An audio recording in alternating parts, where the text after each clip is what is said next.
ciclópicos titânicos que eu às vezes na terra empreendia, nos vastos campos da psicologia, buscava as almas, seres inorgânicos,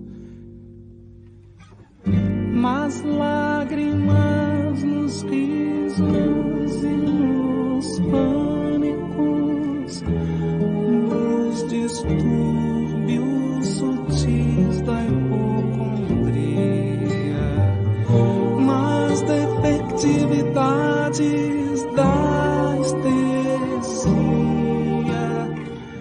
nos instintos soezes e tirânicos. Somente achava corpos na existência e o sangue em continuada efervescência, com impulsos terríficos e trémulos, enceguecido e louco então que eu era, que não via os astros a monera, as luzes da alma em trágicos segredos.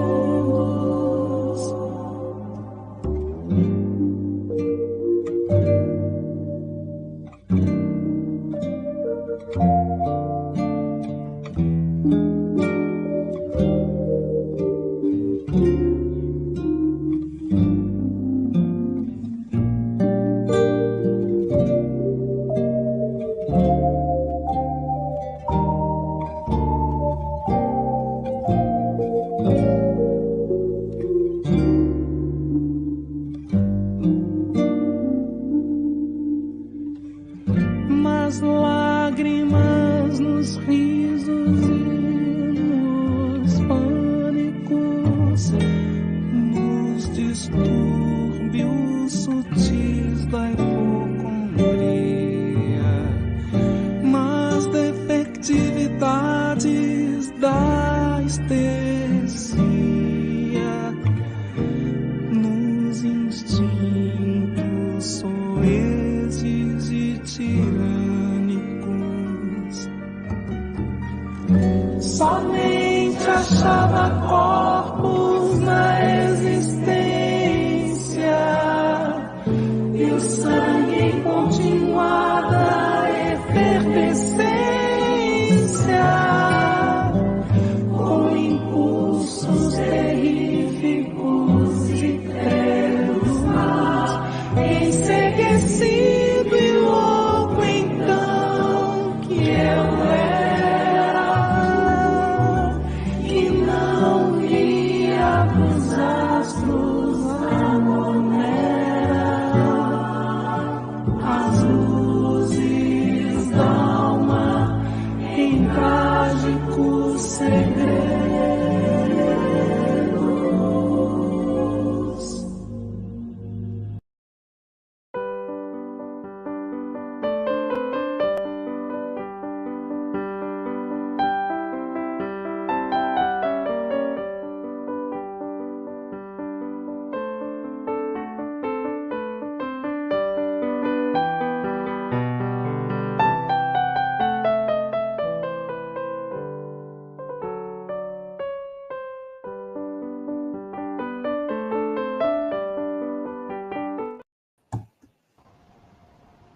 Boa noite a todos. Sejam todos muito bem-vindos a mais uma sala de estudo virtual do IGESE, com a evolução, com o livro Evolução em Dois Mundos, psicografia de Valdo Vieira e o nosso querido André Luiz. Agradecer também aos nossos parceiros, né, de transmissão, que é a Web Rádio Fraternidade, Rede Amigo Espírita, o Centro Espírita Chico Xavier de Santos, a Rádio Portal da Luz e a TV Goiás Espírita. Com o nosso amigo, nosso professor querido, Otacílio Rangel. Boa noite, professor. Boa noite, Ana. Muito bom estar com você, estar com o Ronaldo aí nos bastidores hoje, e com esses amigos todos que já estão aqui conosco. Várias pessoas, Simone, a Ana, a Angélica, a Diná, Luiz Erlan, Simone, Francisca. Olha, quanta gente, né? Diná, Antônia, Ana Sintra, o Espanhol, a Neuci, Maria Lúcia, Odisseia, a Helena, o Ricardo, Carmela, olha, todo mundo, que beleza, né? É muito bom. A Kátia, que está sempre conosco, a Rafael, a Olga, a Nilce, daqui de São Carlos, a Selva, lá do Uruguai, que está sempre conosco, Francisca, Gil, Ana Sintra também, que não perde uma, muito bom. A Maria Macchiori, Marchiari, desculpe. Luciene, todo mundo, essa gente linda aí que está sempre conosco, né? A Leninha, a Josefa aí de Santos, muito bom. A gente fica muito feliz de poder estar todo mundo junto aqui, né? Buscando esse aprendizado tão bonito trazido por André Luiz e utilizando as mãos generosas do Chico Xavier e do Valdo Vieira. Muito bom. Muito bom mesmo. E hoje o Ronaldo no bastidor, porque está com a voz... Está tudo bem com ele, só está com a voz um pouco debilitada, né, professor? Então, eu estou aqui para dar uma ajudinha. Você está aí preciosamente ajudando. Então, tá bom, professor. Então, vamos iniciar o nosso estudo com a prece? Vamos sim. Então, vamos elevar os nossos pensamentos a Deus, o nosso Pai Celestial, ao nosso querido Mestre Jesus, a esses espíritos bondosos que estão sempre nos auxiliando, e eu tenho certeza que nosso estudo está sempre bem assistido pelo próprio André Luiz, que certamente fez esse esforço grandioso de trazer esse trabalho tão importante e que ele tem, né, o desejo sincero de que esse estudo seja compreendido pelo maior número de pessoas. Queridos amigos espirituais, querido Mestre Jesus, querido Pai Celestial, nesse instante que todos nós nos reunimos mentalmente, através desses recursos que a mídia nos oferece, podemos juntar todos os nossos pensamentos e os nossos melhores sentimentos e endereçá-los, Senhor, a todas essas forças superiores conduzidas pelo amor de Deus a todos nós, para que possamos engrossar o círculo das energias bondosas, amorosas, que precisam ser assimiladas cada vez mais pelos espíritos todos que somos, visitando, trabalhando e desenvolvendo no planeta Terra. Ampara-nos, Senhor, para que o nosso estudo possa ser bastante proveitoso, para que os nossos corações vibrem amigavelmente, cheio de carinho, de bondade, por todas as criaturas que fazem parte dessa grande família que somos os espíritos do planeta Terra. Abençoa-nos agora e sempre, Senhor, que assim seja. Vamos lá, hoje o senhor vai iniciar diretamente no livro, né? Vamos pegar o livro hoje, o capítulo 11, que tem um título muito bonito, A Existência da Alma. E é importante a gente compreender, né, um pouco de nós mesmos como alma, como espíritos. Então, André Luiz vai falar sobre a evolução um pouco, né, a evolução da alma, não só do ponto de vista da forma, morfologicamente falando, mas também das conquistas morais. A gente vai ver nesse capítulo o André Luiz focando o desenvolvimento do ser pensante que nós somos, não é? Através das conquistas que a gente vai fazendo no cotidiano da vida. Então, é muito bom a gente poder acompanhar isso. E ele começa justamente falando sobre a evolução morfológica e moral. Ele diz assim: a evolução morfológica da forma prosseguiu emparelhando-se com a evolução moral. Aqui a gente pode dizer que a evolução morfológica é tanto do corpo físico quanto do corpo espiritual. Nós percebemos, né, que o André Luiz, nesse livro, ele fala do desenvolvimento dos dois organismos de expressão do espírito propriamente dito, ou da mente, da psique, daquele que sente, pensa e deseja, que tem vontade própria, que é o princípio inteligente, ao longo dos processos das aquisições, né, que começa lá numa célula simples, na vida, a expressão da vida mais rudimentar, até a gente sabe a posição de espíritos angelicais. Então, nós estamos nesse processo e nos encontramos atualmente no mundo de provas e expiações, já no seu final.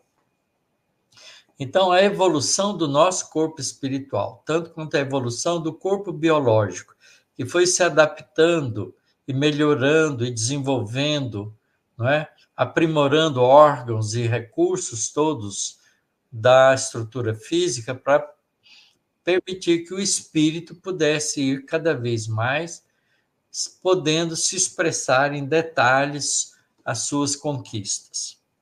Então, ele continua dizendo isso. O crânio avançou com vagar, no rumo de aprimoramento maior.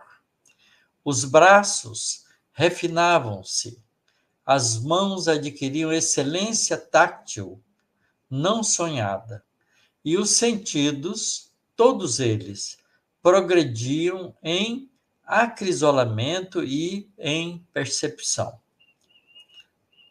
Todavia, com o advento da responsabilidade, que a gente viu no capítulo anterior, com a aquisição também da palavra, então, com o advento da responsabilidade que o separara da orientação direta dos benfeitores da vida maior, entregou-se por si próprio, o homem, o espírito humano, a múltiplos tentames de progresso no campo do espírito. Isto é, quando nós podemos, com a consciência da nossa própria individualidade, e já desenvolvido um pouco o senso da responsabilidade, a gente ganhou uma grande autonomia da influência dos benfeitores da vida maior, porque a gente passou a caminhar sozinho. Então, para fazer uma comparação, é parecido com a criança, né, que quando nasce precisa de todos os cuidados dos pais até adquirir autonomia, não é, de alimentar-se, de conduzir-se, de escolher as coisas, ali pelos 5, 6, 7 anos, né, que a criança vai se tornando completamente ela mesma. Então, a partir daí, os pais vão diminuindo cada vez mais o atendimento à criança, porque ela vai podendo fazer por si mesma. Então, é isso que a gente vê aqui, né? Que a gente, como ser espiritual, adquirindo a responsabilidade, o início da responsabilidade, a gente começou a ser a gente mesmo, não é? Por conta própria. Então, entregamos-nos a nós mesmos a múltiplas tentativas de progresso no campo do espírito. No regime interior de livre indagação, porque começamos a pensar e fazer perguntas, conferia asas audaciosas ao pensamento, e com isso mais se lhe acentuava o poder de imaginar. facilitando-se-lhe a mentalização e o desprendimento do corpo espiritual, cujas células em conexão, ou cujas unidades energéticas em conexão com as células vivas do corpo físico, se automatizavam assim na emancipação parcial através do sono, para a gente ter acesso, como alma livre, a ensinamentos, junto com os espíritos superiores, não é? Ensinamentos de estrutura superior. Então, a partir desse senso de responsabilidade, da capacidade de imaginar, de mentalizar, de desenvolver as nossas próprias autonomias, a gente foi aprendendo também a se desprender do corpo biológico durante o sono físico para aventurar-se nas conquistas no mundo espiritual, em comunhão com os outros espíritos, inclusive com os espíritos benfeitores, que iam nos ajudando, nos dando orientações espirituais. E foi dessa forma que a gente, acordando no corpo físico e tendo um pouco das lembranças dessas experiências, a gente foi também desenvolvendo em nós o senso da religiosidade, da relação com os deuses, que não eram nada mais, nada menos do que a presença dos espíritos bondosos no cotidiano de nossas vidas durante o sono físico. Muito bom a gente entender isso.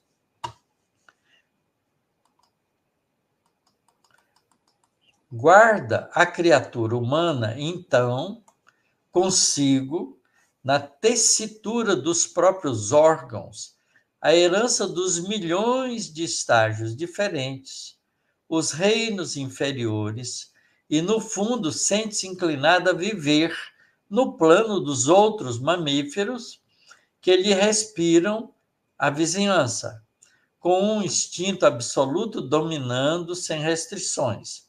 No entanto, com a evolução irreversível, o amor cresce, agiganta-se no nosso ser, sugerindo-nos disposições novas para a própria existência. A gente foi também desenvolvendo o sentimento da relação amorosa. Mas não só isso. Noção do direito. Olha só, outras conquistas que a gente vai fazendo nessa experiência. Em razão do apego aos rebentos, aos filhos da própria carne, instituiu a propriedade da faixa de solo. A gente deixou de ser nômade para se fixar e começar a formar as primeiras unidades, não é, de moradia, não é, fixando no solo. E aí a gente constrói nesse solo a nossa própria moradia. E atendendo a essa mesma raiz de afetividade, traça a si próprio determinadas regras de conduta, para que não imponha aos semelhantes ofensas e prejuízos que ele não deseja receber dos outros. Então, o conceito de direito, de relação com os outros, que também tinha direitos iguais, porque ele não queria ser agredido, então a gente passou também a não agredir, não é? A gente passa a ter uma noção do direito, dos limites da nossa escolha. Quer dizer, a gente pode fazer qualquer escolha, mas qualquer escolha que prejudica o próximo, que vai ficar bravo conosco, a gente pensa mais de uma vez para fazer. Então, a gente começa a respeitar o direito alheio. Nessa fase dessas conquistas, acontece o inesperado. O homem selvático, que não pretende abandonar os apetites e prazeres da experiência animal, fabrica para si mesmo os freios que lhe controlarão a liberdade, a fim de que se lhe enobreça o caráter iniciante, estabelecendo a posse tirânica em tudo o que julga seu, desiste de aproveitar o que pertence ao vizinho, sob pena de expor-se a penalidades cruéis. nasce desse modo para ele a noção do direito sobre o alicerce das obrigações respeitadas. Isto é, começa a despertar a consciência da relação. Não só a consciência da própria individualidade, mas da consciência da individualidade junto com outros que também tinham direitos iguais. Então, a gente entra agora, né, na análise que ele faz da consciência desperta. É assim que o ser humano, o ser espiritual na Terra, né, transformado, interpreta sob novo prisma a importância de sua presença na Terra. Não mais lhe seduzem a despreocupação, o nomadismo, quer dizer, não se fixar em lugar nenhum, assim como para o homem adulto é já passado o ciclo da infância, quer dizer, deixa de ser criança para entrar na fase adulta. Sabe agora que o berço carnal se reveste de significação mais profunda. Compreende a pouco e pouco que a vida lhe registra as contas pessoais, porquanto aprende que pode negar o braço ao companheiro, que nos pede, necessitado de apoio, sabendo, porém, que o companheiro poderá também recusar-lhe o seu próprio braço no momento em que o nosso próprio desequilíbrio lhe bata à porta. Então, essa troca começa a ser uma coisa de profunda importância. Reconhece que dispõe de liberdade para matar o desafeto, mas não ignora que o desafeto, a seu turno, pode igualmente exterminar-lhe o corpo ou amargar-lhe o próprio caminho. Percebe que os seus gestos e atitudes para com os outros criam nos outros atitudes e gestos semelhantes para com ele. Então, essa consciência da responsabilidade e da troca na vida em conjunto passa a fazer uma grande diferença evolutiva do ser, e é por isso que ele aprende a viver em comunidades, em cidades. E hoje vejam que a gente atingiu um ponto tão importante nessa conquista que a gente é capaz de viver em cidades mega enormes, né? Para a gente não deixar de usar o exagero que a gente já tem. Uma cidade como São Paulo, com 10 milhões, 15 milhões de pessoas, cidades como Tóquio, como Los Angeles, como Nova York, né? Cidades enormes por aí afora, onde um agrupamento imenso de pessoas vivem relativamente em paz, porque há regras, há direitos e deveres. É uma conquista muito grande que a gente adquiriu. Com esse novo cabedal de observação, revela-se-lhe a vida mental mais surpreendente e mais rica, e por essa mais intensa, vida íntima, retrata com relativa segurança as ideias dos espíritos abnegados que lhe custodiam a rota.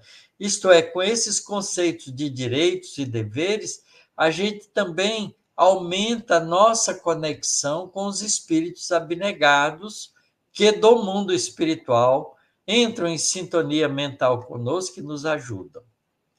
Desde então, não guarda a existência circunscrita puramente à romagem berço-túmulo, mas alonga do ponto de vista da lei de causa e efeito para além do sepulcro, para além da morte do corpo físico, em que se lhe guarda o invólucro, anulado ou imprestável.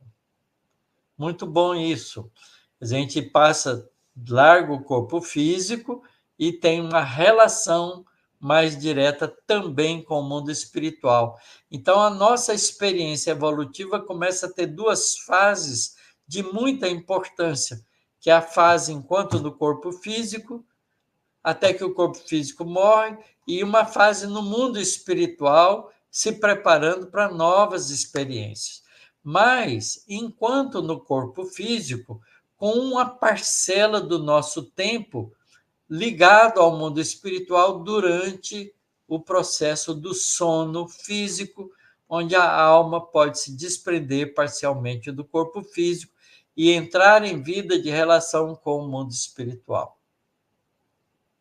Incorporando a responsabilidade, a consciência vibra, desperta, e pela consciência desperta, os princípios de ação e reação funcionam de forma mais precisa, de forma exata, dentro do próprio ser, assegurando-se a liberdade de escolha e impondo-lhe mecanicamente os resultados respectivos, tanto na esfera física quanto no mundo espiritual. Então, nessa fase, não é, que já é a fase do mundo de expiações e provas até mais adiantado, a gente já tem o direito, no mundo espiritual, de escolha das nossas próprias novas existências através do processo reencarnatório, planejando junto com a assistência espiritual as nossas experiências na vida física. Todos nós que estamos hoje ouvindo, né, estudando aqui em conjunto, participando dessa live, onde todos nós estamos montando na nossa estrutura mental esses conhecimentos comuns, porque já temos acesso a esses conhecimentos espirituais, isso com certeza implica que todos nós, antes de reencarnar, planejamos a nossa vida espiritual aqui na Terra. Todos nós saímos de colônias espirituais, assistidos por espíritos bondosos que nos ajudaram no processo da reencarnação. Não tenham dúvida disso. Quando nós desencarnarmos, vamos voltar para essas colônias espirituais de onde a gente saiu, se aproveitamos devidamente a reencarnação que projetamos para nós.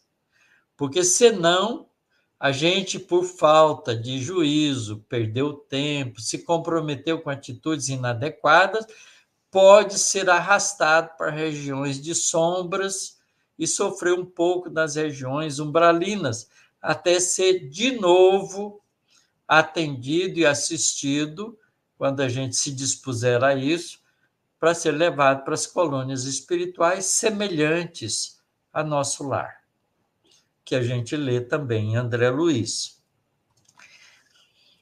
Mas André Luiz continua falando disso aqui, vai fazer uma comparação muito bonita, não é? Com a fase da vida do inseto, com a criança e com o ser adulto. Veja bem, a larva e a criança. O que é uma larva? A larva, não é? É o produto, né, de desenvolvimento do ovo do inseto. Quando o inseto bota um ovo, depois de algum período, o ovo começa a se desenvolver em uma larva, não é? E aquela larva, então, vai ter um processo de desenvolvimento até virar o inseto adulto. Então, ele vai descrever isso aqui para nós. Nesse sentido, importa lembrar aqui, com as diferenças justas, é uma comparação, a semelhança que a vida assinala entre as alterações da existência para a alma humana e para os insetos, cuja metamorfose a gente chama de metamorfose integral. Exemplo é a lagarta que vira borboleta. Começa com um ovo de lagarta, se desenvolvem pequenas lagartas que vão se desenvolvendo na forma larval, porque a lagarta é uma forma de larva. Ela se desenvolve até chegar a um ponto que vai virar uma pulpa. Então, ela fica, né, dentro da pulpa um longo tempo, onde ela vai se transformar depois em borboleta. Ele vai descrever isso aqui. A larva que se afasta do ovo ingressa em novo período de desenvolvimento, que pode perdurar por muito tempo, depende do inseto. como ocorre entre os efemerídeos. O que são os efemerídeos? Efemerídeos são aqueles que têm a vida adulta efêmera, curta. Um exemplo é a cigarra, a borboleta. Tem vários insetos que vivem assim, tá certo? A fase adulta é uma fase pequena. Por exemplo, a cigarra, ela vive 2 meses, 3 meses só na fase adulta, mas ela pode passar longos anos na forma de larva. Pode passar até 14, 15 anos na forma de larva. Então, a larva que se afasta do ovo ingressa em novo período de desenvolvimento que pode perdurar por muito tempo, como ocorre, então, entre os insetos chamados efemerídeos. Efemerídeos vem de efêmero, que dura pouco tempo na fase adulta, mostrando no começo a membrana do corpo ainda amolecida e conservando no tubo digestivo os remanescentes de gema da fase embrionária para iniciar depois da excreção os processos de alimentação e digestão. A criança, fazendo comparação, recém-nata, retira-se do útero e entra em nova fase de evolução que se firma através de alguns anos. A princípio tenra e frágil, retém na própria organização os recursos sanguíneos que lhe foram doados por manutenção endosmótica, recebido da mãe, no organismo materno, para somente depois eliminar, quanto lhe seja possível, esses mesmos recursos, gerando os que lhe são próprios. Um exemplo disso, durante os 6 primeiros meses, a criança, o neném, não consegue fazer anticorpos, porque o sistema imunológico dele não está pronto. Então, ele recebe os anticorpos por endosmose, não é? Por exemplo, através do leite materno, ele colhe, não é? Também os anticorpos necessários à sua proteção. Por isso, a amamentação materna é importante, porque a gente recebe anticorpos humanos para defender o corpo do neném.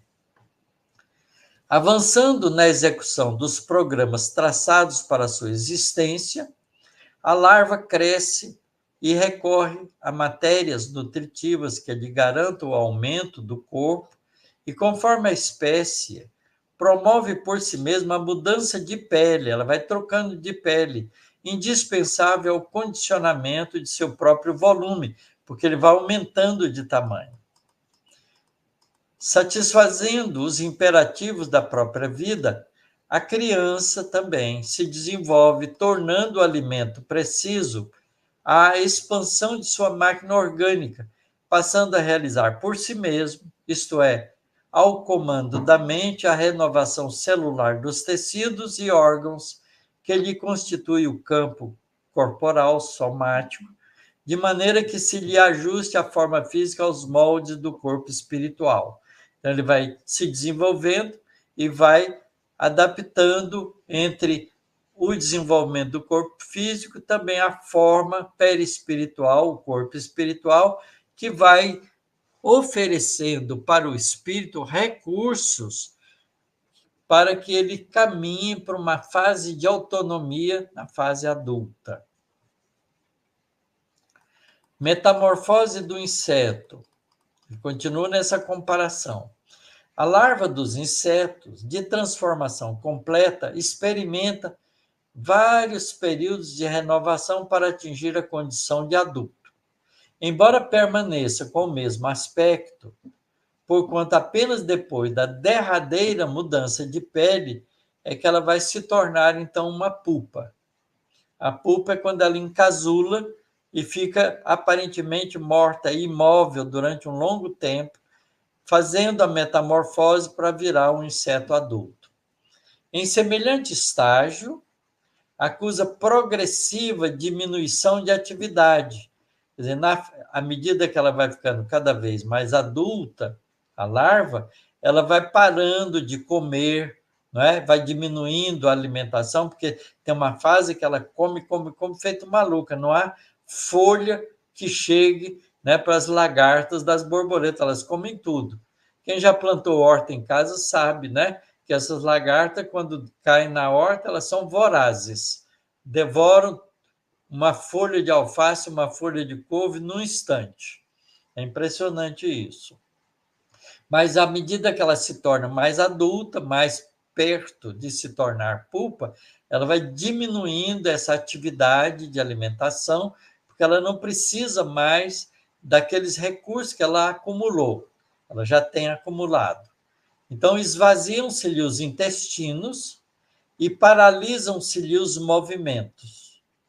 A larva protege-se, então, no solo ou na planta, preparando a própria liberação. E ela geralmente faz um casulo para isso.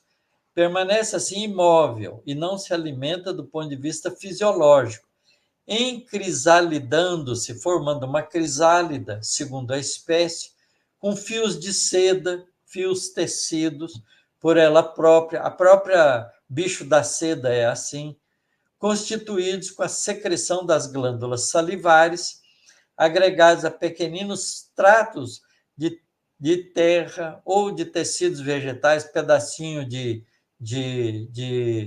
madeirinha, né, de raminhos, forma um casulo, com aquilo tece um casulo, formando desse modo o casulo em que repousa durante certo tempo, fixado, dependendo da espécie, em alguns dias e até alguns meses. Na posição de pupa, ao impacto das vibrações de sua própria organização, ela tem um movimento, muitas vezes, né, vibratório, elas se mexem ali dentro, apesar de estar semi-parada, elas estão fazendo modificação corporal. Então, por causa disso mesmo, não é? Ela também sente impacto das vibrações da sua própria organização psicossomática. Por quê? Porque todos esses animais têm também um corpinho espiritual, um perispírito próprio, com a forma deles, que vai onde está guardada a informação para ela virar a forma adulta. Então, ela sofre a influência, né, das modificações induzidas pelo corpo psicossomático, pelo corpo perispiritual, sofre essencial modificação em seu organismo, modificação que, no fundo, equivale a um verdadeiro aniquilamento, ou histólise, ou uma espécie de morte. Muitas células atrofiam e outras se desenvolvem, ao mesmo tempo que elabora órgãos novos pelo fenômeno da histogênese, quer dizer, gerar novos tecidos, não é? Isto vem de tecido. Histólise é morte, histogênese é formação de tecido, valendo-se dos tecidos, então, que vão perdurar. A histólise, que se efetua por ação de enzimas, que ele chama de fermentos, mas são enzimas, verifica-se notadamente nos músculos, no aparelho digestivo e nos tubos de Malpighi. Esses tubos de Malpighi vão virar depois a boca do inseto, com reduzida atuação no sistema nervoso e circulatório. O sistema nervoso e o circulatório são os que menos modificam, porque é neles que, basicamente, o princípio espiritual está ligado para fazer as mudanças que precisa. Então, essas células, esse tecido, são tecidos que modificam pouco por isso mesmo.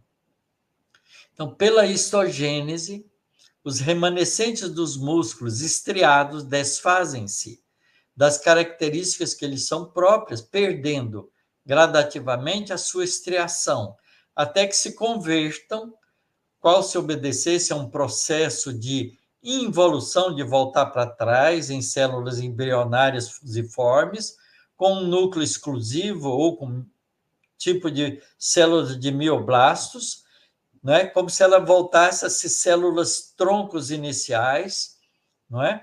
Para poder se dividir agora e segmentar, plasmando novos elementos estriados para a configuração dos órgãos típicos da fase adulta. É uma metamorfose.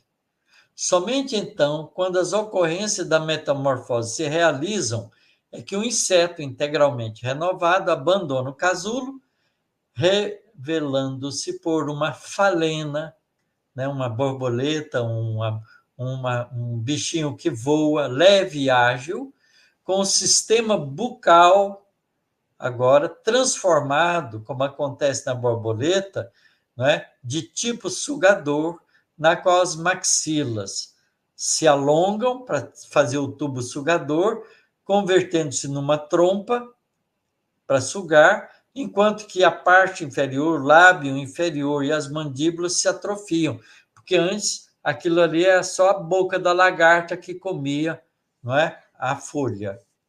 Entretanto, embora magnificentemente modificada, quer dizer, você vê uma lagarta, depois vê uma borboleta, você não fala que é a mesma coisa, é o mesmo indivíduo, não é? A borboleta alada e multicor é o mesmo indivíduo, somando em si as experiências dos três aspectos fundamentais de sua existência. De larva, passa para ninfa, de ninfa para inseto adulto. Certo? Então, essas três fases. A gente, como ser espiritual, passa por uma fase parecida com essa, por isso que ele está descrevendo esse processo do inseto, para fazer uma comparação com a histogênese espiritual em nós. Então, ele segue. Assim também a criatura humana, depois do período infantil, atravessa expressivas etapas de renovação interior, até alcançar a madureza corpórea. Não obstante, apresenta-se com a mesma forma exterior, porquanto somente após o esgotamento da força vital no curso da vida, através da velhice ou do enfraquecimento por intervenção da enfermidade, é que se habilita, então, a transformação mais profunda com o fenômeno do decrépito e da morte, da decrepitude e da morte. Nesse período característico da caducidade da velhice celular ou da moléstia irreversível, demonstra gradativa diminuição de atividade, não mais tolerando a alimentação. A fase da velhice, a gente já diminui a comida, a gente come pouco, já não tem muita disposição de comer demais, a gente diminui a atividade. Olha, eu já estou entrando nessa fase, tá, pessoal? É bem assim mesmo. Pouco a pouco, declinam as suas atividades fisiológicas e a inércia, né, a parada de atividades, substitui os movimentos. A gente vai ficando com o movimento dificultado, vai começando a perder o equilíbrio, isso faz parte da velhice, tá? Porque a gente vai ter que voltar para o mundo espiritual, então o corpo vai ter que deixar de existir.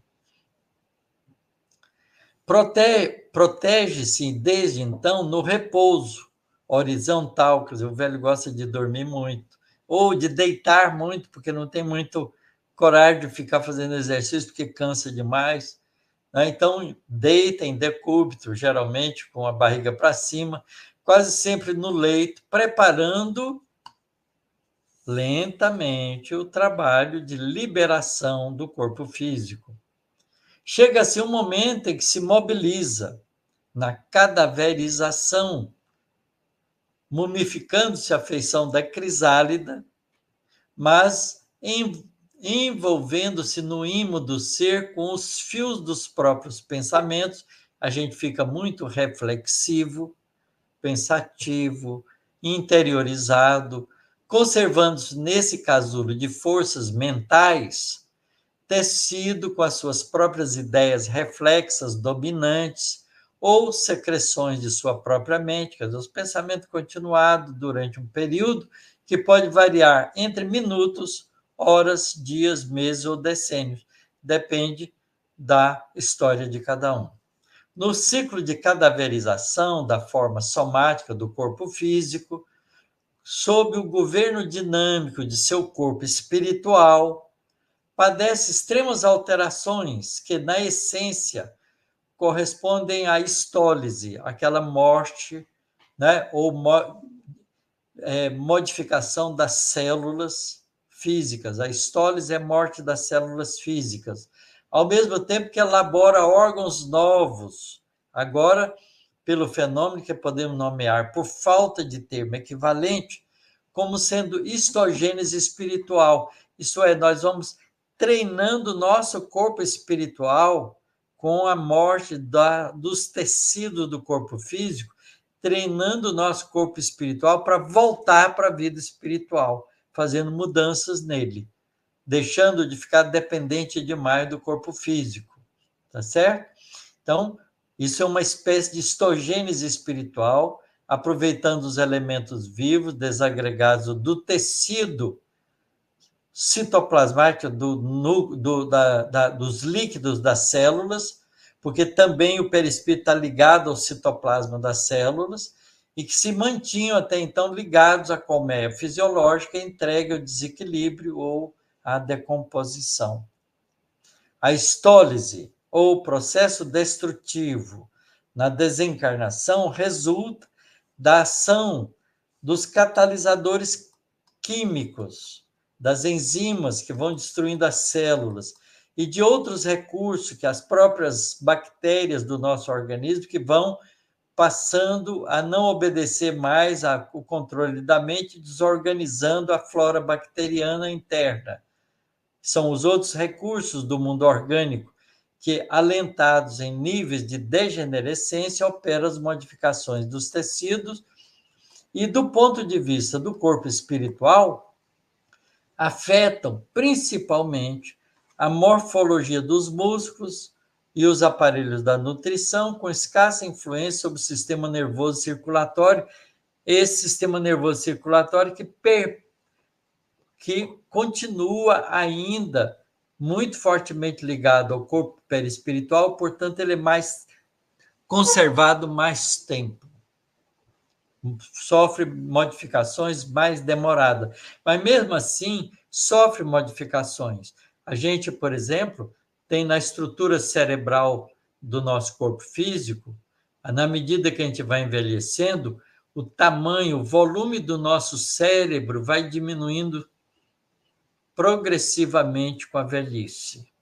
E é por isso que vai também a gente, porque vai morrendo neurônios, e a gente então vai ficando nessa fase da velhice que a gente chama de caduco, né? Que não lembra mais direito, né? Que já é difícil de aprender, fazer as coisas, que já não tem, começa a perder a memória mais recente. Então, as memórias recentes, a gente não consegue mais gravar coisas novas.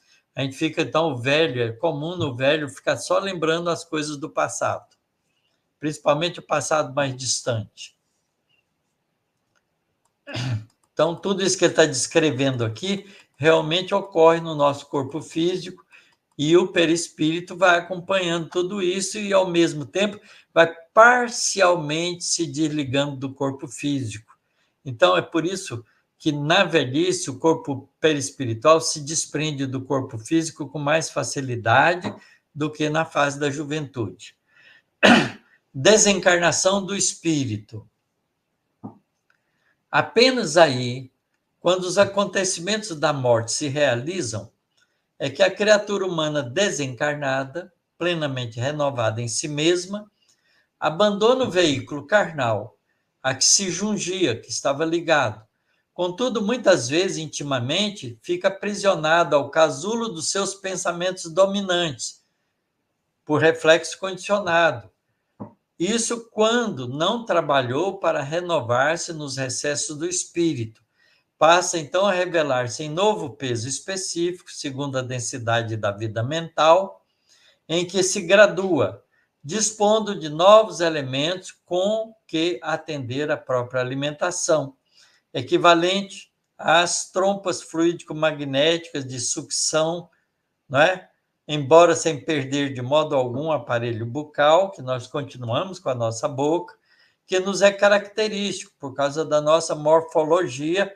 O corpo perispiritual guarda a mesma forma do corpo físico, não é? salientando-se, aliás, que semelhantes trompas ou antenas de matéria sutil do corpo espiritual estão patentes também nas criaturas encarnadas se lhe expressarem na aura comum, como, né, radiações, radículas alongadas de essência dinâmica, né, que carrega nossas informações mentais, exteriorizando-lhes as radiações específicas. Quer dizer, aqui a palavra trompas ou antena não é bem a ideia, mas é uma ideia de expansão do nosso corpo perispiritual como aura, né? E através delas a gente assimila ou repela as emanações das coisas e dos seres que nos cercam. Entra em comunhão com as outras pessoas, os outros espíritos, tanto quanto as irradiações de nós mesmos uns para com os outros. Porque, como espírito, a gente pode estar sempre trocando informações. Mas a vida continua. Então, há uma continuação da existência, porque a gente larga o corpo físico, agora o corpo perispiritual metamorfoseada, na forma perispiritual, a alma, então, agora está livre, é um espírito livre, porque, apesar do fenômeno da desencarnação, a personalidade humana, ou ser humano, continua, além túmulo. A gente não muda, a gente continua sendo a gente mesmo. O estágio educativo que iniciou no berço, sem perder a própria identidade, somando agora consigo com todas as experiências acumuladas durante a vida, né, da vida carnal, até a desencarnação e da metamorfose, da mudança, do desligamento do espírito do corpo físico, que passa agora para o plano extrafísico ou para o plano espiritual.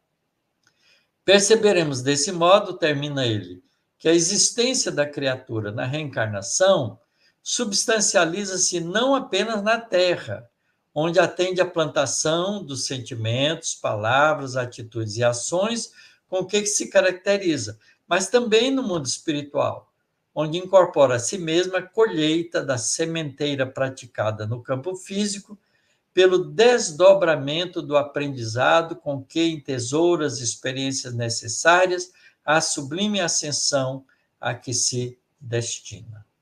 Então, é isso o capítulo bonito, né, que fala dessa experiência que a gente vai acumulando, não é, através desses recursos maravilhosos do processo evolutivo e de todas as fases, desde o nascimento até a morte, né, que a gente passa na experiência da vida física. Então, é muito bonito a gente ver essa visão como a existência da alma no corpo físico, nesse processo de estágio evolutivo e continuando no mundo espiritual. E aqui é importante a gente lembrar que se a gente cultua durante toda a vida física os valores do espírito, a gente vai se desprendendo com mais facilidade do corpo na velhice, de tal maneira que a morte ou a desencarnação é um passo contínuo, natural, sem dificuldade, sem sofrimento, porque a gente aprende desde essas experiências a ser, a pensar e a agir como um espírito no corpo físico. Então, para nós, os espíritas, isso é uma coisa, lugar comum que a gente precisa aprender. E perdendo o medo da morte, e perdendo o medo da realidade espiritual, aprendendo a cultivar os valores morais que vão nos enriquecendo e nos fortalecendo em comunhão com os espíritos benfeitores no mundo espiritual, e, ao mesmo tempo, fazendo o esforço do desprendimento da vida material, para que assim também a gente possa desprender da vida corporal com mais facilidade quando chegar o momento da desencarnação. Então, é muito bom esse capítulo e eu sugiro a vocês que depois, quem não tinha lido ainda, leia de novo, né?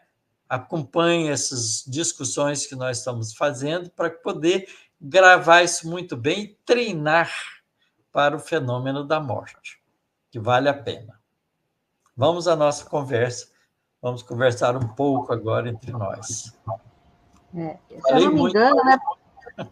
Ah, mas falou muito, mas é muito proveitoso o que o senhor falou. Se eu não me engano, é Humberto de Campos que conta algumas, irmão X, né? Que conta algumas histórias, né, professor, do desprendimento, né, que a gente tem conforme a nossa evolução moral, quando a gente desencarna, o quanto a gente rejuvenesce É, de uma maneira mais rápida, né? essa metamorfose, entre aspas, do corpo espiritual é muito rápida. Eu me lembro que eu estava numa reunião mediúnica e um amigo meu, que foi companheiro meu de mocidade espírita, não é que ele era um pouco mais velho do que eu, e ele desencarnou já faz uns mais de 10 anos. E teve um dia que ele veio na nossa reunião mediúnica para conversar conosco. A Cleusa ainda estava encarnada, estava conosco na reunião. E a Cleusa tinha sonhado com ele antes, mas ele estava jovem. No sonho, ele estava remoçado. E aí ela, na reunião, como ele veio para conversar comigo e com ela, conversar conosco, ela perguntou: olha, mas eu tinha sonhado com você, você estava rejuvenescido, assim, bem jovem. E aí ele deu uma risada e falou assim: é isso mesmo, aqui a gente tem os nossos recursos para Olha, tirar, né, aquela aparência de velhice do corpo físico. A gente se renova no corpo espiritual. ser Achei bom muito. só tem benefício, né, professor, em É, todos os sentidos, né? Fazer o bem de coração, ser bom de coração, só tem benefício, né, professor? só a gente fica fácil desencarnar. Então tá, tem duas perguntinhas aqui, vamos lá. A primeira é do Ricardo de Paula, que fala assim: professor, a evolução da alma e do espírito se dá pelo desenvolvimento da moral, simultaneamente nos mundos físicos e espiritual, para refletir no evoluir da vida na sociedade terrestre e espiritual? Essa evolução é complexa, porque ela vai nos dois valores. O que é importante a gente entender é que a evolução moral, a moral aqui não está dita no sentido de você ser uma pessoa boa só. Ela é muito mais ampla. A evolução moral para o espírito implica em conhecer as leis espirituais que nos governam e aprendemos a viver consonante com elas. E isso implica também na aquisição do desprendimento da vida material. Não só de você ser uma pessoa legal, uma pessoa boa, caridosa, generosa, compassiva, mas também uma pessoa desapegada, utilizando os recursos da vida material com o objetivo espiritual e não com o objetivo da posse. Então, tem que envolver esses dois valores, porque a gente não pode esquecer que o corpo físico é um instrumento de progresso para o espírito. O corpo físico é um instrumento importantíssimo para a gente aprender a ter controle sobre nós mesmos, controle sobre as coisas materiais e controle sobre o interesse pela vida material. Vou dar um exemplo. Sentir dor tem nível. Tem gente que sente uma dor profunda e consegue controlar a dor sem sofrimento maior. E tem outros que uma pequena dorzinha já fica desesperado. Isso a medicina estuda, são níveis de dor, de interpretação do sofrimento, que varia de pessoa para pessoa. Quando o indivíduo vive pela preocupação das coisas materiais, ele aprende a controlar esse sentimento em relação à dor, e a gente passa a ter muito mais resistência ao sofrimento do que se a gente não fizer esse treinamento. Isso é desenvolvimento moral também. Então, se a gente entender o desenvolvimento moral como o crescimento dos valores do autocontrole do espírito sobre si mesmo, seja encarnado ou desencarnado, então tudo que você falou está corretíssimo.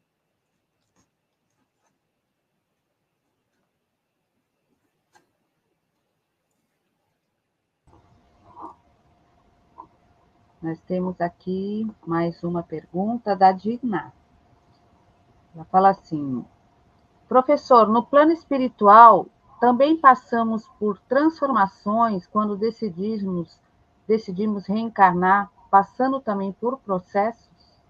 E sim, nesse caso, por processos inversos, porque a reencarnação também a gente tem que começar a adaptar o nosso corpo perispiritual para se ligar a um corpo biológico, a uma célula biológica, e junto com o desenvolvimento da célula biológica, que vai se desenvolver, se dividir, formar todos os órgãos do novo corpo, a gente tem que fazer um processo de metamorfose, de adaptação a essa realidade do novo corpo, do mesmo jeito que a gente passa. São dois processos de metamorfose: o do nascimento, não é? Da reencarnação e da desencarnação.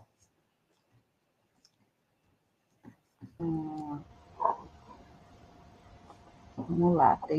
Eu coloquei aqui essa, não tem problema. Vamos lá. Deixa eu ver aqui, professor. Isso, Eu pulei um pouco a ordem, mas não tem problema, porque é entrou de importante. repente assim a pergunta, mas segundo Joana de Ângeles, a dor é inevitável em nosso planeta, mas sofrimento é opcional. Isso, porque o sofrimento é a interpretação da dor. Porque quem sente a dor é o espírito. Como ele sente, é a interpretação da dor. E isso pode trazer sofrimento ou não. Depende como você encara a dor. Ela está certíssima. Joana de Anjos fala muito bem sobre isso. Começou um barulhinho aqui que eu não sei o que é, professor. Estou tentando. Algum telefone tocando. Não, não é o meu, não. Não? Estranho. O Ronaldo Help aí no bastidor sabe o que é esse barulho? Ah, saiu. Deve ter sido lá Acabou. do computador dele, então, não sei. Ah, é estranho. É estranho, porque É, não tem celular, não tem nada aqui. é. Então, vamos lá. A Kátia Maria Pereira, ela fez assim, ela falou assim: eu sonhei com minha mãe um mês depois dela desencarnar e ela já estava rejuvenescida. Aí, Quando. deixa eu só complementar aqui o dela. Fiquei maravilhada E em vê-la bem admirado em já. vê-la bem. É, É.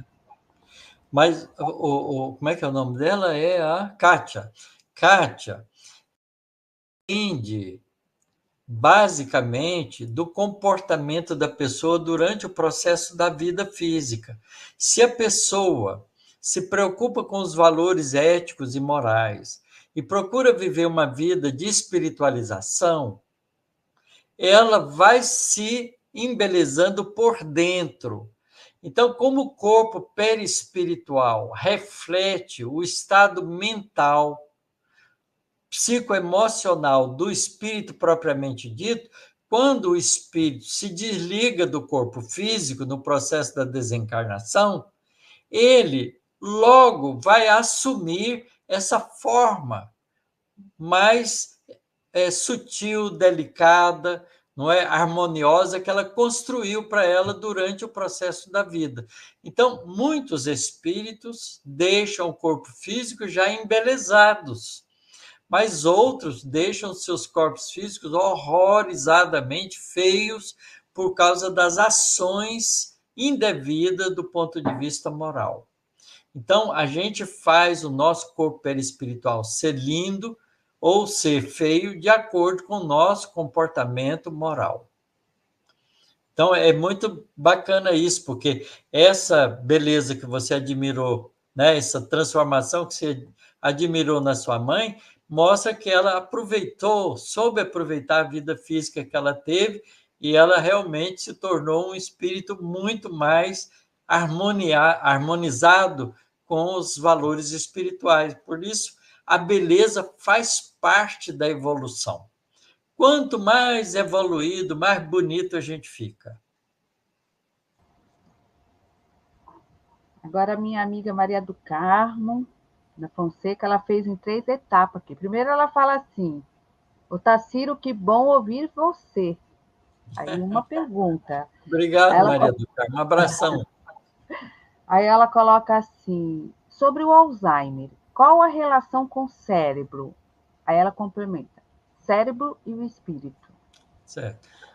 O Alzheimer é uma doença de degeneração dos neurônios, portanto, do cérebro, do tecido cerebral. Então, o tecido cerebral vai se desorganizando, células neuronais vão morrendo. E aí o espírito vai ficando com dificuldade de usar o cérebro para se manifestar na sua integridade.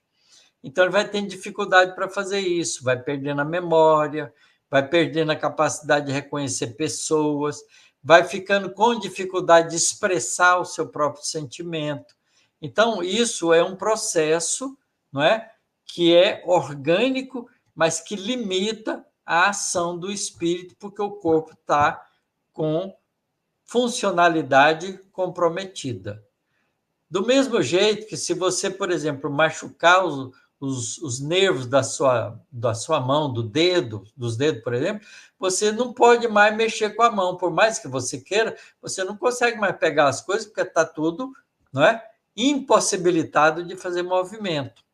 Tá certo? Então, esse problema no tecido cerebral gera uma dificuldade para o espírito se manifestar na sua integridade psicoemocional.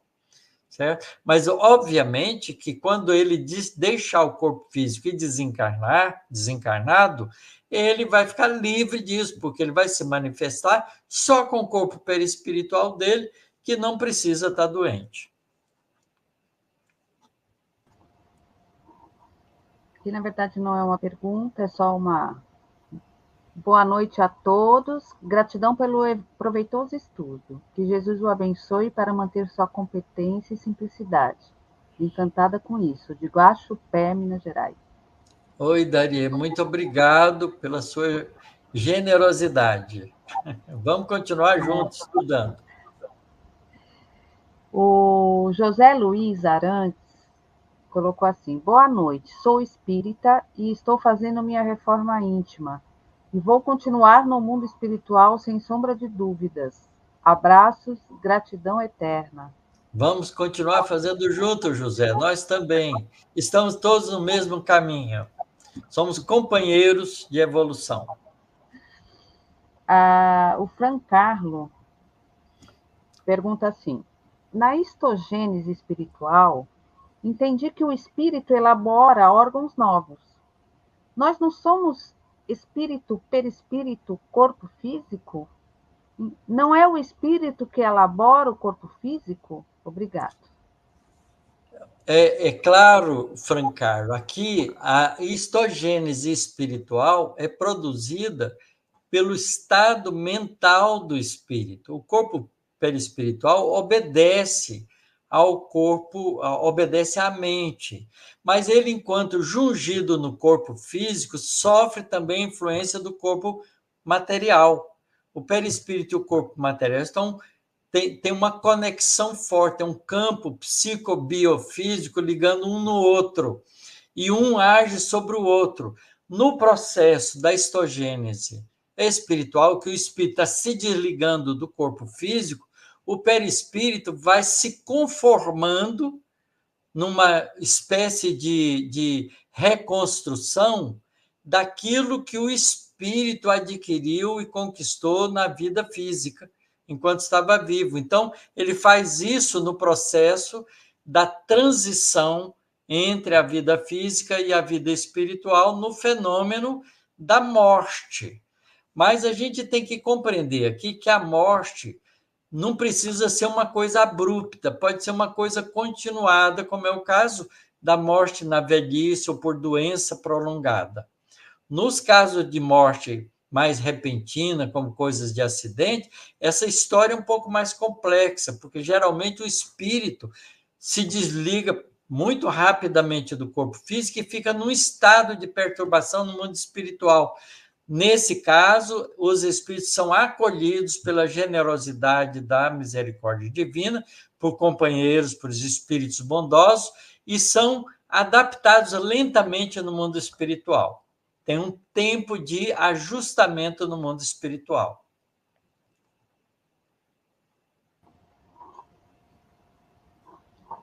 Então, vamos lá. A Kátia, ela continuou, segundo a Certo. resposta que você foi dando, né? Ela disse, no livro Missionário da Luz, explica bem uma reencarnação. E ela Isso. complementa, assim, professor, minha mãe teve um percurso digno e entregue a responsabilidades que assumiu. Então, por isso ficou bonita. Ficou jovem, bonita. Olha, quando eu É, desencarnar, eu vou botar um cabelinho aqui, ó. Vou ficar ah, com o rostinho mais lisinho. Vou ficar mais bonito. ah, Pode deixar que eu vou fazer isso. ah, a gente pode fazer de acordo com as nossas evoluções, Pode, né, professor? pode. Claro, eu podia até comprar uma peruca para fazer de conta, porque o corpo físico não me obedece direito, mas o corpo espiritual obedece. É claro que eu só vou poder fazer isso se eu estiver bem comigo mesmo, né? Tá aproveitando bem a minha vida encarnada, construindo valores morais. Verdade. Agora, a Diná fez uma pergunta. Atividades mentais, ler, estudar, não ajuda os neurônios? Ajuda os neurônios, mas os neurônios têm vida limitada, enquanto que o espírito é imortal. Então, veja, mesmo que a gente faça exercício, o corpo físico vai envelhecendo. O Diná, eu posso dizer para você isso com experiência própria. Eu vou fazer 80 anos, tá certo? Vocês acham que eu sou jovial e tudo mais, mas meu corpinho vai fazer 80 anos. Eu já, mesmo estudando, trabalhando, fazendo pesquisa, publicando trabalho, porque eu continuo fazendo isso, escrevendo algum texto aqui, outro ali, fazendo atividades intelectuais, eu sinto que a minha mente ainda me obedece bem, mas vai ficando cada vez mais difícil. Tem hora que a minha memória não me ajuda, eu tenho que parar, dar uma descansadinha para poder lembrar aquilo que eu preciso. Porque o organismo vai envelhecendo, o mundo material se degrada, enquanto que o corpo espiritual não.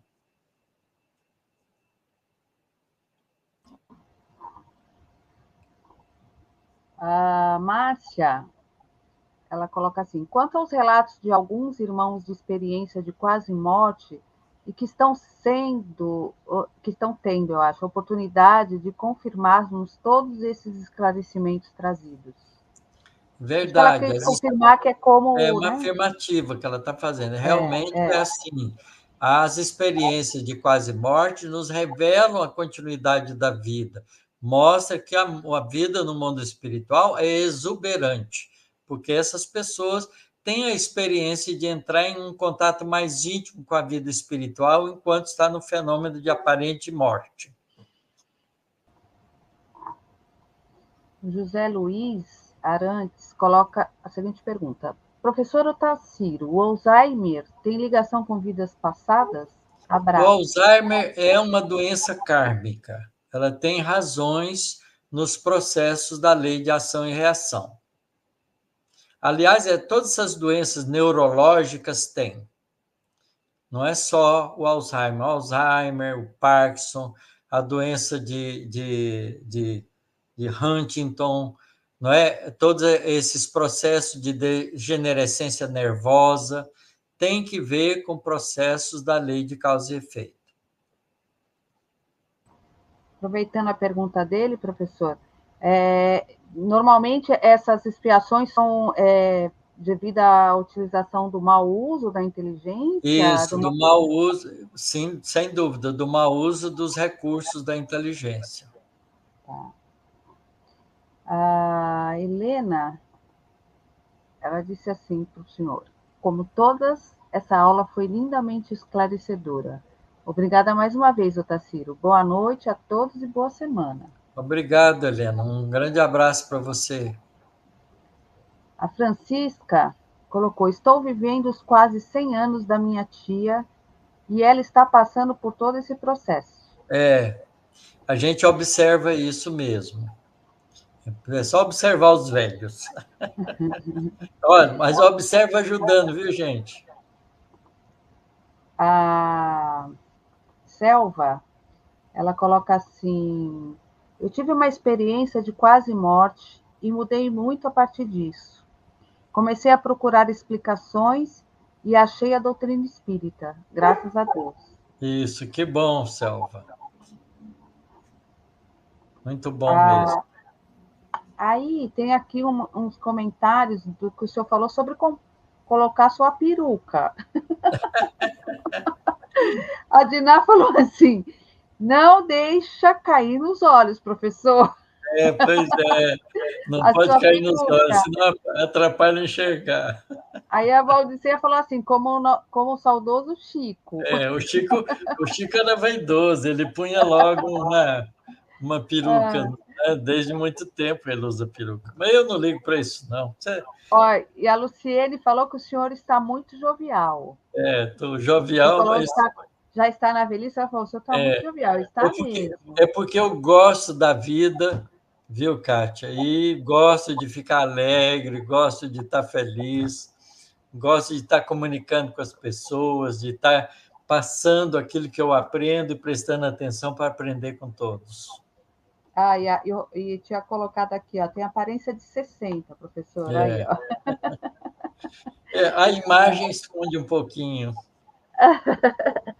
Ai, mas é muito gostoso, né? Essa É. confraternização, essa. Acho que está chegando coisa aqui.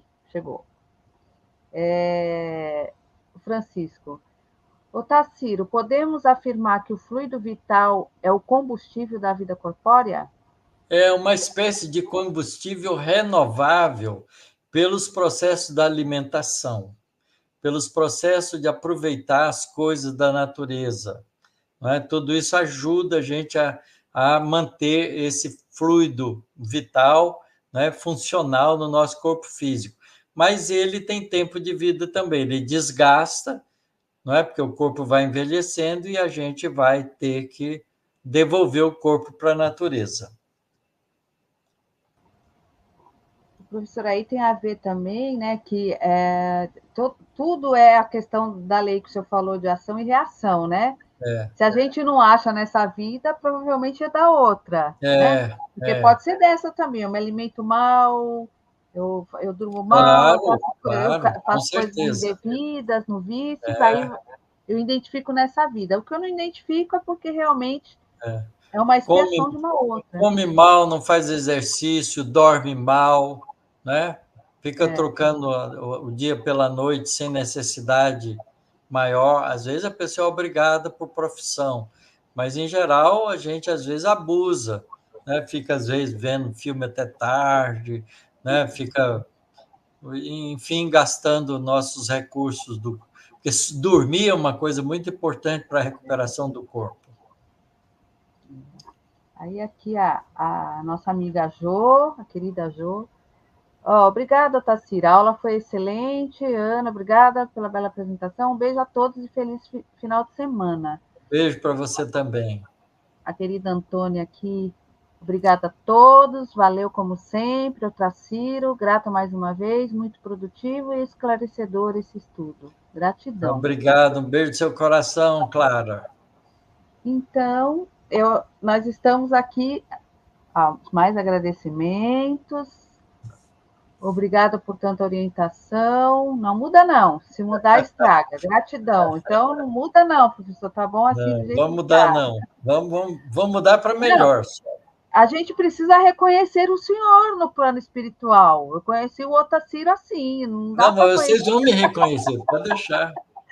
Vai dar para reconhecer, professor? Antes de morrer, eu mostro uma fotografia minha quando eu era novo, e aí vocês Ah, guardam a imagem. porque a gente precisa ter essa foto, professor, porque eu quero reconhecer. Eu Mas é mostro, pode pela deixar que eu vou vibração, né, mostrar. professor? Não é pela Brincadeira. vibração? Hein? É pela vibração que a gente reconhece, né? A gente se conhece pela vibração. Todo o espírito, quando aparece para os outros e quer se dar por reconhecido, assume a forma que o outro conhece. Ah, então tá. Então estamos salvos, É. amigos aqui do chat, estamos salvos. Obrigado por tanta orientação, não muda não. Ah, aqui já foi. Gratidão. Veio uma pergunta aqui. Gostaria de saber se autoimune é débito.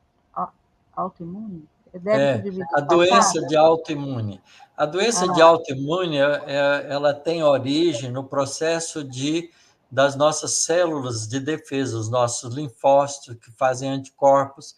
Às vezes eles começam, não é, a não reconhecer o nosso próprio organismo como organismo próprio. Então começa a criar um processo de ataque de defesa, né? Como se a gente fosse o próprio invasor de si próprio, certo? Então, cria doenças tipo autoimune. Isso tem, com certeza, isso tem uma ligação com processos kármicos. Mas é difícil da gente explicar qual é a razão própria, porque pode ter muitas razões. Mas a gente vai aprendendo isso devagar. No mundo espiritual, a gente vai estudar muitas coisas e a gente vai aprender essas coisas em detalhe, com certeza. o Ricardo aqui está agradecendo pelos ensinamentos. Obrigado, né?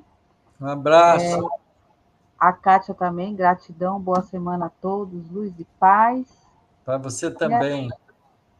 Ai, tem mais uma coisinha aqui, peraí. A Lala, ela diz, professor, minha tia Alexandrina Sobreira, com 99 anos, desencarnou hoje. Gostaria de pedir vibrações para ela. Obrigada. Ah, sim, com certeza. Nós vamos pedir a Ana para fazer a prece de Ah, encerramento e a Ana vai lembrar isso. tá bom. Obrigada aqui da Du, Maria do Carmo, ao professor Otacílio, Ana e Ronaldo. Muito bom. E aí, agora, realmente não temos mais Vamos, perguntas, vamos fazer a né? nossa prece. Vamos fazer a Agradecer a nossa... Deus pela beleza desses ensinamentos que André Luiz traz para nós. Ah, chegou mais uma pouquinho aqui, ou mais uma dúvida aqui. Peraí, professor. Do José Luiz. Então, doenças hereditárias têm relação com dívidas kármicas? Ah, sim, porque, na verdade, isso é um ponto muito interessante. A gente aproveita, nós como seres espirituais, no processo reencarnatório, a gente aproveita o banco hereditário oferecido pelo pai e pela mãe como um recurso de expressão de nossas necessidades espirituais. Portanto, a gente pode herdar uma hereditariedade, um processo, uma possibilidade de ficar enfermo por razões hereditárias que recebe do pai e da mãe e não ficar doente, se a gente não precisar daquilo. Mas se a gente precisar, a gente utiliza aquilo para poder acertar nossas contas. Então, a gente pode dizer o seguinte, que o banco hereditário que a gente recebe do pai e da mãe tem as teclas todas que a gente precisa para a nossa autoexpressão no corpo físico. É como se a gente tivesse um piano com todos os teclados, mas a gente fosse tocar uma música que não usasse todos eles. Ou, de repente, você vai ter que usar um teclado que a nota está desafinada.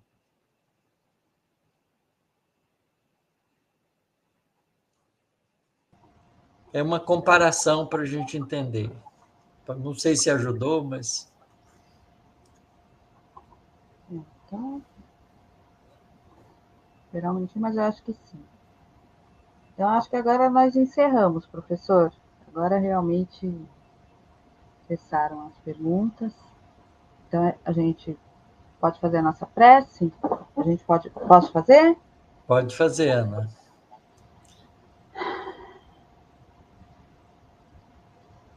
Então, nós vamos agradecer por esse momento, pela oportunidade que temos de estarmos reunidos, enlaçando nossos corações, nossos pensamentos, em momentos tão descontraídos, tão leves, tão simples, mas que com certeza ficarão gravados na nossa alma, no nosso espírito. Agradecer a Deus e a toda a equipe espiritual que coordena esse trabalho, agradecendo ao nosso professor Otacílio, nosso amigo, que nos esclarece com palavras simples, com analogias simples, aonde possamos concretizar o aprendizado. Agradecemos a André Luiz, nosso amigo querido, Valdo Vieira, o Chico, como sempre fazemos, aonde eles estiverem, que recebam o nosso abraço em forma de gratidão. E pedimos a toda a espiritualidade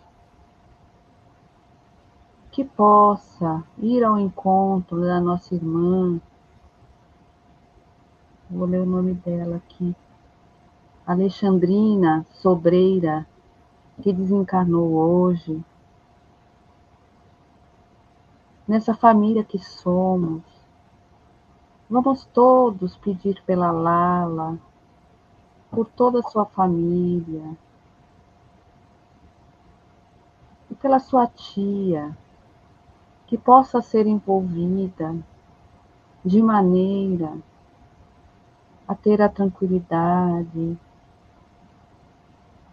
a ter um despertar tranquilo, suave, e que toda essa equipe também possa intervir em seu favor, direcionando a ela as energias salutares.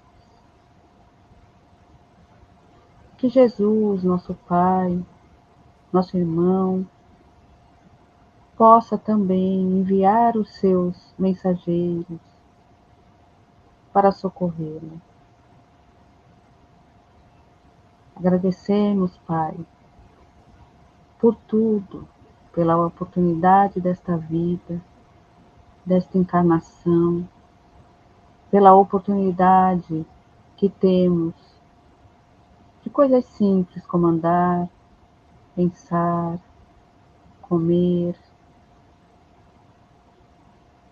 São coisas simples, mas que é tudo o que precisamos para sermos pessoas melhores.